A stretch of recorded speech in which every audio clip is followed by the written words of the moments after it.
The Iran nuclear deal, it is still in limbo despite months of back and forth negotiations. In the latest developments, Iran says it is ready for nuclear cooperation, but has condemned the United States, claiming Washington is slowing down the talks.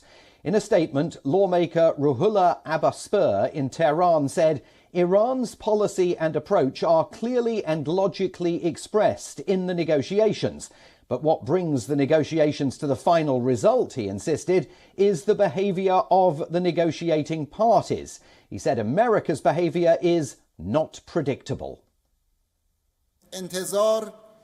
The parties to the Vienna process are expected to prioritize the interest of the people and their national interests, and not to be influenced by the non-constructive and destructive behaviour of the Zionist regime.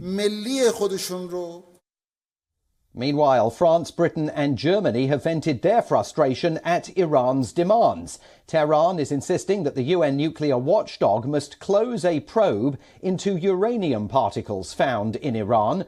The government of President Ibrahim Raisi says Washington is jeopardizing the talks, but Western diplomats insist Iran's latest response is a step backwards. Earlier, it was agreed that if Iran maintains its enrichment level to the limits set by the 2015 JCPOA, then sanctions imposed against the country will be lifted.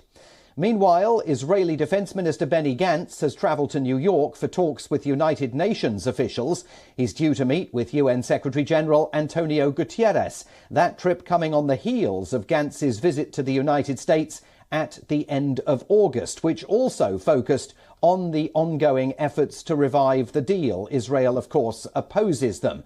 And Israel now does not anticipate a renewal of the agreement before the US midterm elections in November.